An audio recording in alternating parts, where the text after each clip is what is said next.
I want y'all to notice something. I want y'all to notice something about rappers who get robbed, rappers who get shot, rappers who get jacked, rappers who get killed. I want y'all to notice something, and I want y'all to put on your thinking caps. You got to start thinking like a chess player. There's one common denominator. You ever notice that when rappers get robbed, killed, shot, jacked, or whatever, the person who did it are never caught? Think about this. I want y'all to think just for a minute. Have you ever seen a story where somebody says, such and such who robbed this rapper was captured today and locked up? You never heard of that. A lot of people don't notice that. I notice that every time. And it goes all the way back. I mean, it goes back to Tupac and Biggie. Nobody was arrested for shooting Tupac twice. Tupac got shot twice. Remember, 2 separate times, nobody was arrested in either case. When Tupac got shot in New York at the Quad Studio, everybody in New York knew who shot Tupac. Tupac knew who shot Tupac. But they never arrested the guy. Think about this. Think about this, people. It's not hard to find out who did it. I mean, whenever there's a crime, you can just look at flimsy evidence and you can figure out who did the crime. But it is very deliberate that they don't arrest the people who commit crimes against hip-hop artists. Let's put on our thinking caps. Now, again, with Tupac, every nigga in Brooklyn knew who shot Tupac. When Tupac went to jail, Tupac said he met niggas who said who shot him. He was like, hey, Tupac, everybody know who shot you. When Tupac got killed, everybody knew who did it. People knew the dude who was the trigger man. They know who he was. That guy was never arrested for that. When Biggie got shot, people know who did it. There's police officers know who did it. There's a cop who's running around doing documentaries. He's like, I left the force because I don't know what they're trying to cover up, but we know who shot Biggie. They won't arrest the guy. Everybody gave the same description of the same guy, and they know who the guy is. I mean, this is all across the board. When rappers get shot, killed, jacked, or whatever, nothing ever happens to the person who does it. When Cameron, let's go back to just random rappers, like when Cameron, y'all remember him? Well, Cameron, he's still doing his thing, but y'all remember when Cameron, they tried to carjack Cameron a few years ago. They tried to jack him and he got shot. The person who shot and tried to jack Cameron was never arrested. You understand? And this is another thing. A lot of these rappers, they have task force that follow them damn near round the clock. And whenever they get shot or robbed or jacked or killed, no one is arrested. And usually it's in a very public place with a lot of witnesses, but nobody is never arrested. Rappers get jacked all the time and nobody get arrested for that. Look at Young Berg. Y'all remember Young Berg? Young Berg, how many times did this nigga get robbed? Young Berg went on a get robbed tour. They robbed that nigga about 5 times in 5 different cities. And the word was out that it's cool to rob this guy because we're not going to prosecute you. We're not going to do anything to you. You understand what I'm saying? Cats be robbing Young Berg. They were robbing him and then getting on the internet bragging about robbing him. They had his chain all up. Hey, I robbed Young Berg today. By the way, I got a new mixtape coming out called It's Real Out Here in the Streets. So cats were bragging about robbing this dude, but nobody was arrested. That is the common denominator. Nobody gets arrested. Rick Ross, rapper Rick Ross. They were threatening Rick Ross on the internet. Hey, we gonna get him. And then they end up shooting up his car. Nobody got arrested for shooting up Rick Ross's car. Why? We got to start asking why. It ain't like the police are incompetent. There's a reason why they let this stuff go on. They let certain crimes go on. And that brings us up to 2 Chainz. Now look at 2 Chainz. 2 Chainz got robbed downtown San Francisco in broad daylight by 2 niggas with 2 security cameras from 2 different angles. The dudes didn't have no mask. They shot up all up in the streets. There's shell casings all over the place.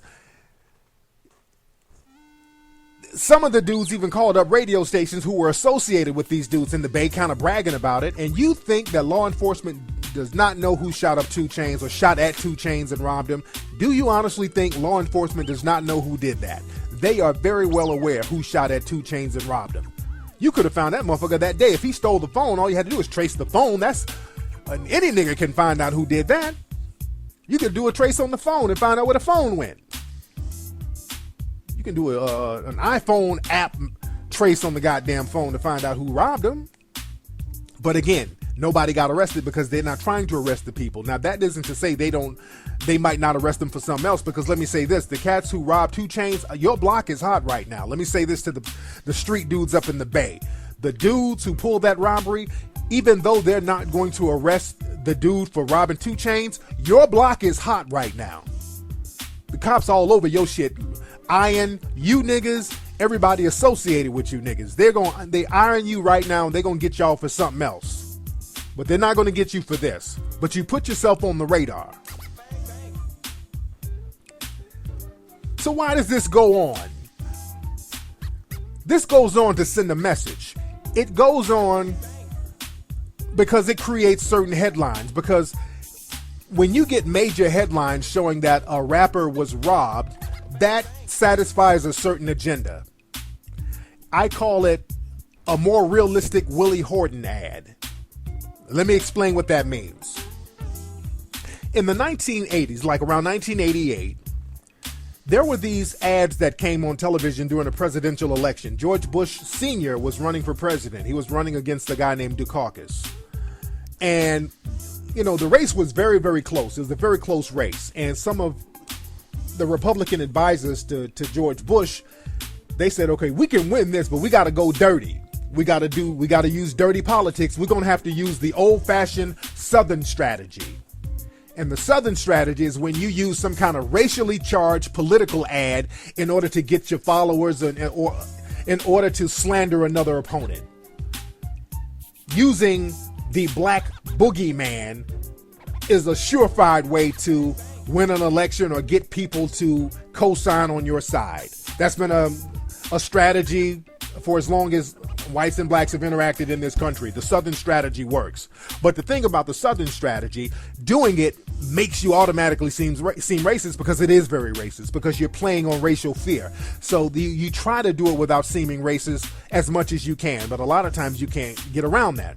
So during 1988, during this election, they found out that Dukakis was a part of, or he co-signed some kind of weekend pass for prisoners program. So the Republicans, they said, well, how can we use this to our advantage? So what they did, they went and found some random black dude, just pulled him out of thin air, some random black guy who was in prison, who was released on this weekend work release program for prisoners, and his name was Willie Horton. Willie Horton was released for like a weekend, and while he was released, he went and killed this white couple and raped a white woman. He just, did some crazy nigga shit. And they picked that story and started running ads with that story. National ads. Now, the thing is, what was interesting about that, there were several white felons who had committed felonies, and they abused that program as well, but they overlooked all of them and just found that one black guy, Willie Horton. And they started running these ads. Don't vote for Dukakis. Dukakis was a part of a work release program that let out Willie Horton, and he went and raped and killed, and they showing his face all on television, scared the shit out of white people in middle America, and they ran and voted for George Bush Sr., and he actually won the election, and many people contribute that ad for helping him win that election. But they were really, really highly criticized for that ad. I mean, they were criticized heavy, as they should have been. And the Willie Horton style ad, that's become an epithet in politics. When people start using racially charged ads, they're accused of Willie Horton politics. So a lot of people in this country, they want to still use that Southern strategy, the black boogeyman strategy, in order to gain sympathy, in order to gain votes, in order to raise money, because it does work, using the black boogeyman thing. But they can't just go pick random black dudes no more, because that's going to show you for what you really are. So what they do now, they will publicize hip-hop violence, and they will never prosecute people who commit crimes against hip-hop artists because they encourage people to continue these crimes. Because when you commit a crime against a hip-hop artist, that gains national headlines. And to people in Middle America, especially certain voters in Middle America, I'm not talking about the youth, but certain voters in Middle America, they don't know one hip-hop artist from another one. Hip-hop artist just means niggas to them, just young niggas. That's all hip-hop means to them. So when they say hip-hop artist 2 Chainz got robbed, they're like, well, some niggas out here fighting and being violent again? That's all that is. So whenever there's a crime with hip-hop artists, they over-publicize it, they run it through the media, and it gets national headlines. And when somebody has a political agenda and they want to raise money or they want to get some kind of funding, they can just say, instead of finding some random black guy, they can go in front of a crowd and say, hey, we're trying to raise funding for prison. Did you hear about such and such rapper who got shot up out here last year? This is why we need stricter prisons. Did you hear about Tupac getting shot? Did you hear about 2 Chainz getting robbed? This is why we need to take money and get private schools. You understand what I'm saying? That's how they do it. They use that to their advantage. See, people are playing chess here. They're 10 steps ahead. And they run with those hip-hop violence headlines. And you notice a lot of times they'll publicize a rapper who's not even known. A lot of times we hear stories about some rapper who got shot that don't nobody know. Ladies, tonight at 11, rapper Lil Buckwheat got shot in Memphis. And you're like, who in the fuck is Lil Buckwheat? Don't nobody know who the fuck is Lil Buckwheat or whoever it is, but in Middle America, they don't know that Lil Buckwheat is unknown. Because again, they're just finding some random black dude.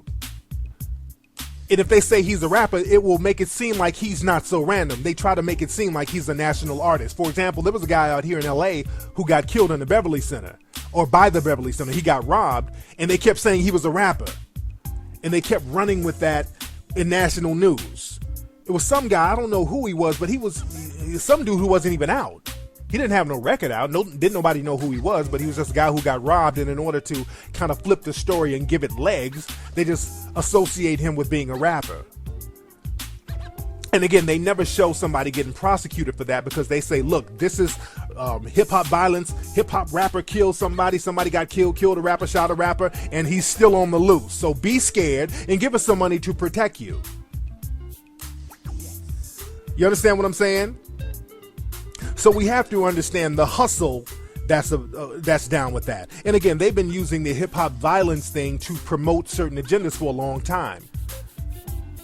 Just like it started really in the 80s with like the Run DMC concert. There was a very famous Run DMC concert out in Long Beach, and there was a lot of gang violence, and they ran with that. There was a gang fight. They had Bloods and Crips out there in Long Beach, and they were fighting, and they ran with that story, and they would use that to justify stricter jail sentences. They use that stuff to justify other agendas. So we got to be very careful about the stuff that we ourselves co-sign and understand why it's being publicized the way it's being publicized, and understand why nobody's being prosecuted for a lot of this stuff. You understand what I'm saying? Because again, they know who's shooting who. They know who's robbing who. Just like with Tupac and Biggie, when the people know.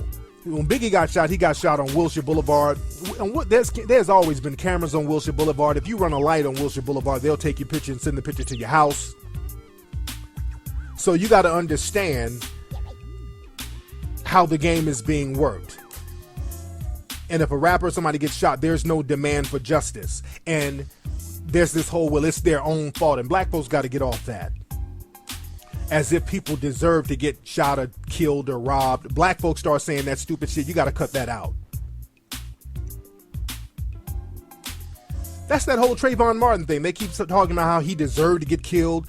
He was a thug. That's why Trayvon Martin's killer, George Zimmerman, is getting so much money. People are giving this dude hundreds and hundreds of thousands of dollars. Y'all got to think why they're doing that.